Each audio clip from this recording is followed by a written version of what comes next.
బాహుబలి 2లో చేశానండి. బాహుబలి 2లో చేస్తున్నారు, మరి దాని గురించి కూడా చెప్పండి. అంటే ఎక్కువ చెప్పలేమండి, అది ఎక్కువ చెప్పలేరా? ఎక్కువ చెప్పలేం. మీ రాజమౌళి గారు ద్వారా ఎలాగోలా ఎక్కువ చెప్పిద్దామని మేము ఇక్కడ ఎందుకంటే wait చేస్తున్నాం. ఆయన కథ ఆయన మైండ్లోనే ఉంటుందండి. సో మాకు ఒక ఫ్రేమ్లో కనపడితే చాలు సార్ అన్న. అటువంటిది అనుష్క గారి పక్కన మంత్రి, యుద్ధ విద్యలు విలువ విద్యలు అవి నేర్పించాం ఒక మంత్రి లాంటిది. ఓకే, అక్కడ వరకు అయితే చెప్పగలుగుతాం. అంతే. సో నా లైఫ్ యాంబిషను బాలకృష్ణ గారితో నటించాలని డిక్టేటర్ చేసాం 99.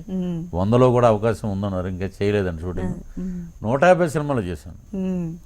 మెగాస్టార్ తోటి యాక్ట్ చేయాలి. Inspiration acting from megastar. ఒక క్రమశిక్షణకి ఒక దీనికి ఆయన్ని మోటివ్ చేసుకుని వచ్చామండి అందరం అక్కడికి.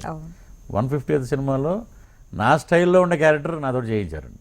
మీ స్టైల్లో ఉన్న వెటకారం. ఓకే, హీరోతోటి నాకు ఆ రోజు షూటింగ్లో చెప్పా చిరంజీవి గారితో, అన్నయ్య నాకు దొరికిన ఆస్కార్ అవార్డు ఇదని. విత్ ప్లెజర్ అని నవ్వుకున్నారు. రాఘవేంద్ర గారితో అండి, నీకు చాలా రోజుల నుంచి వెయిటింగ్ ఇవ్వలేకపోతున్నాను, దీంట్లో ఇచ్చారన్న వెంకటేశ్వర. బ్రహ్మానందం గారు నేను కాంబినేషన్. సో అలాగా మంచి మంచి క్యారెక్టర్స్. 2016 సినిమా పరంగా కెరీర్ పరంగా అద్భుతమైన టర్నింగ్స్ ఉన్నాయండి.